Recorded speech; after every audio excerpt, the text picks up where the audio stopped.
All right, good morning. I'd like to welcome you all to the Burlington Fire Department. This is Station 6, located in the western part of Burlington, which we also cover part of Guilford County that's in our city limits here. My name is Daniel Schaffner. I am Battalion Chief of EMS and the Public Information Officer. If you need me to spell my name for your records, it's D-A-N-I-E-L, and my last name Schaffner, S-H-O-F-F-N-E-R. Today, to my right, I've got our Deputy Chief, Matt Lawrence, our Interim Fire Chief on the end, Ken Briscoe, and our Assistant Chief of Operations, Greg Britt. To my left, I've got Chief Bobby Carmen of Guilford County Emergency Services Fire Division, Chief Michael Townsend, Guilford County Emergency Services Fire Division, Chief Leon Apple of the Witsit Fire Department, Deputy Director of Guilford County Emergency Services, Kyle Pascal, and Scott Mothersbaugh, PIO for Guilford County Emergency Services. And again, I appreciate all the media coming here today.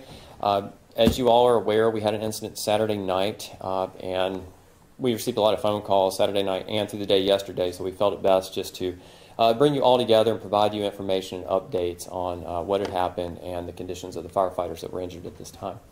So just to recap, Saturday evening around 5:15, there was a call for a medical emergency at 557 Brycewood Drive, and that's in the city limits of Burlington in Guilford County. And the medical emergency was for a cardiac arrest victim on top of a roof. Just a little bit about the protocol for why we have so many departments represented here. The Burlington Fire Department contracts with the Witsit Fire Department to have a quicker response in that area. And also, Guilford County Emergency Services Fire Division, they have a rescue apparatus staffed with 3 to 4 firefighters in that area as well, and they typically respond to cardiac arrest calls, pin-in, vehicle accidents, structure fires, or any other unusual circumstances. So upon dispatch around 5:15 Saturday afternoon, our Engine 6 from this station, Engine 31 from the Witsit Fire Department, and Rescue 50 from Guilford County Emergency Services, along with Guilford County EMS, were dispatched to this address, again, for a cardiac arrest victim on top of a structure. The Witsit Fire Department arrived within about 3 minutes, and they began CPR on this patient on top of the roof. When dealing with a cardiac arrest victim, what is of utmost importance is to begin chest compressions and deliver shock via defibrillator as quickly as possible, and that's what these firefighters were aiming to do. Anytime firefighters respond to an incident, there's a calculated risk which they look at to determine the best outcome for their patient, or in the case of a victim trapped in a fire, what their outcome could be if they make entry to try to retrieve them. There's always risk involved to the firefighters in many things that we do, but at this time when they arrived, they began CPR on top of the roof. They actually delivered 2 sets of shocks via the defibrillator, and then they were attempting to move the patient to the ground to a safer environment as well. Our Engine 6, Engine 31 from Witsit Fire Department, and Rescue 50 were all on scene at that time. When the structure collapsed, 6 firefighters were injured and transported following that incident. 1 firefighter from Burlington was injured but treated on the scene and not transported. And of course, the patient they went to provide aid to initially also fell. They continued providing aid to that patient. They then called for additional fire and EMS resources. The Gibsonville Fire Department was then dispatched and responded to assist as well, and a number of Guilford County EMS units then responded. Just to give you a brief update, I'm not going to release firefighters' names of the injured, but again, Burlington Fire Department, we had 1 firefighter that was injured, treated at the scene, not transported. The Witsit Fire Department had 4 firefighters that were injured. Those injuries ranged from fractured wrist, lacerations to the head, that firefighter received stitches, and then there was another firefighter that was taken to the hospital for evaluation, treated and released from there.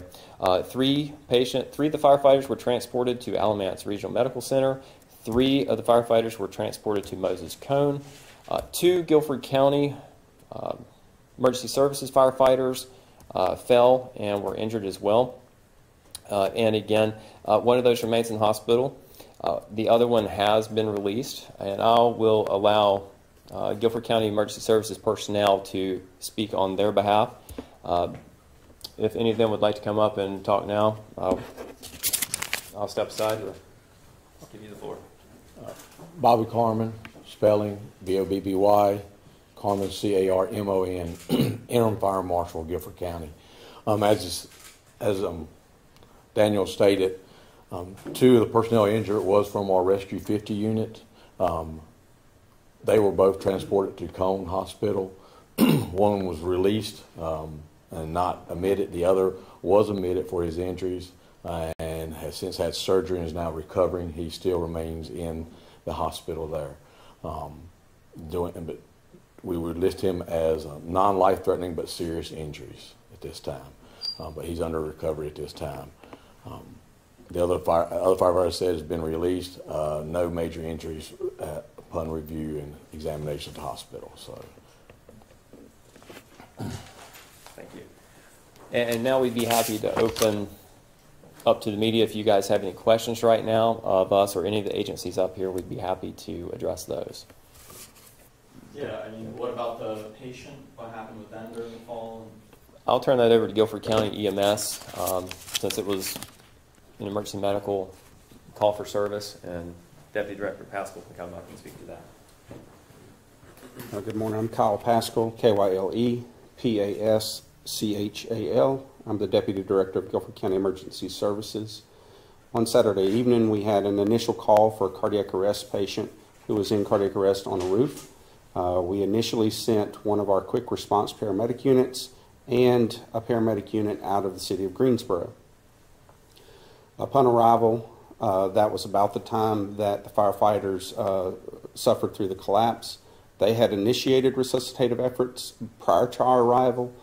After the collapse, the patient was extricated from the debris, and the resuscitative efforts were continued for approximately another 45 minutes. Following that resuscitative effort, the patient did not respond positively and was pronounced dead on the scene.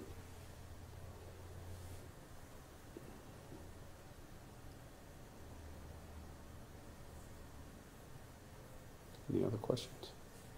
For the patient who passed on the scene, do we know if it was due to the cardiac arrest or was it an impact of the cardiac arrest and then also with the roof collapsing? The indications currently are it was from the cardiac, the cause of the patient's death was from cardiac arrest. So again, we had an initial quick response paramedic unit and a Guilford County EMS unit out of Greensboro. Upon the collapse, or right after the collapse, we increased that response to a supervisor unit and 5 EMS units, again, all out of the city of Greensboro. And so we had plenty of resources on scene to both take care of the firefighters and the patient. We did everything we could in the resuscitative effort for the patient, but again, the patient succumbed to his condition. Why was that person on the roof? They were... Yes. Some more limited knowledge of the events, but it appears that the homeowner and the other gentleman were there building a building, outside building at the rear of the structure, and the building at that in turn was under construction at that point. So the building that collapsed was under construction? Yes. This is a one-story or two-story building? One story. I wanted to ask about one of the firefighters. So we don't have exact clarity on which representation he is from, but we heard something about a potential back injury. It could have been a spine. I just want to see if that's familiar to anyone. As I said, we have 4 firefighters from Whitsett Fire Department who were treated and released. 1 treated on scene, not transported from Burlington, and the other 2 was from our what we call Rescue 50, so Guilford County Emergency Services. One of those was treated and released from the hospital. The other does still remain in the hospital. He has asked that we do not address his injuries. He may have his own release forthcoming, but he did request that we not release his name or his injuries at this time. But he did have surgery post-event and is currently in recovery at Moses Cone. Are you all going to release the name of the patient who died? I don't plan to. No, we don't intend to do that. I wanted to ask, just you guys' thoughts on something like this happening. We know that doing what you do is an act of service, and you are going to help others. But then when your personnel gets involved, that it brings the situation down. So just your thoughts on knowing that your men, they were there to help, and then this tragic incident happened on all fronts. I'll be happy to take that. Anytime firefighters respond, in particularly to high-impact calls, cardiac arrest events, there are times of high emotions anyway, and when something happens to the responders, in addition to that even further that takes it even further emotionally for everyone involved. However, one thing I can say about the fire service, emergency medical services, and even law enforcement is we're all there to serve the public, and even when something happens to us, while it's heavy and hard, we're all there to still serve the public, and we're going to all pick up the pieces even on the scene and do our best to continue treating the patients that we're responding for, and look after each other. And again, that's why at the time of the collapse, those responders that were on scene did call for additional resources from the Gibsonville Fire Department, and several additional resources from Guilford County EMS responded. I'll also add Burlington Police Department. They had several officers on scene as well assisting. So again, in those times, you do call for more resources, and they are there to respond to assist any way they can.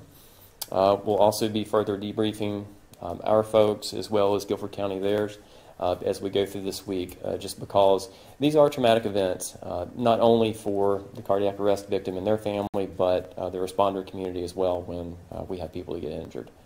So.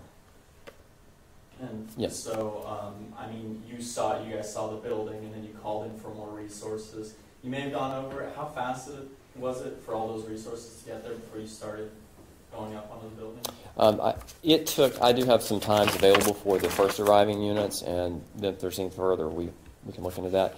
But the first unit to arrive was Engine 31 from the Witsit Fire Department, and their travel time was 3 minutes from their station, and they were en route in less than a minute from the time they were dispatched. Our Engine 6 and Rescue 50 both arrived 7 minutes afterwards, after the initial call, so they were there just 4 minutes after Engine 31.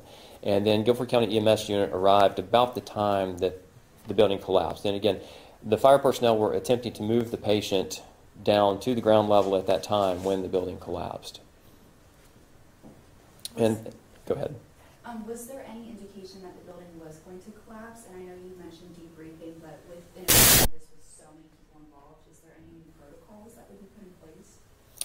I'll let you speak to it since your personnel are involved in that. To the best, obviously I was not on scene at the time of the event, but to the best of all information is there was no precursor of a structural collapse other than the fact that it's a building under construction. They did just as would normally do in following protocol, initial stabilization of the cardiac arrest patient, give initial treatment, following AHA guidelines. Once they start CPR, initiate the shocks, stuff. As I said, they were preparing to move the patient off what would be normal, get them to a safer environment with realizing that there's some inherent danger. So once they start initial stabilization of the patient, they were preparing to start moving them off the roof, following protocols to get them to a safer location. But there was no precursor. From talking to all the responders on scene, it was more or less they were doing a thing, and all of a sudden it just went. No, and that was no warning. Are you able to share the age and also the gender of the victim involved? Because we can't get the name. Yes, the age of the patient was 54 years old. He was a male. And to further expound on what Chief Carmen said, we take every incident that involves our employees and we review that incident as for opportunities to make our service and our personnel safer for the future, and that will be done in this case as well.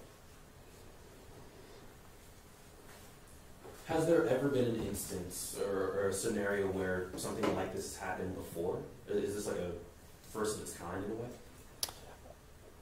To my knowledge, this is the first incident of this type that has occurred in our jurisdiction, and the same can be said for Guilford County as well. So this was definitely a unique situation and very unusual.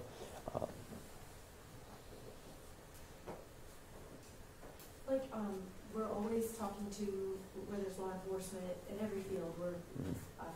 staffing shortages, so I wanted to ask, because there's so many different agencies involved, in any way does this compromise or just the amount of people that you guys have working for the different fire departments?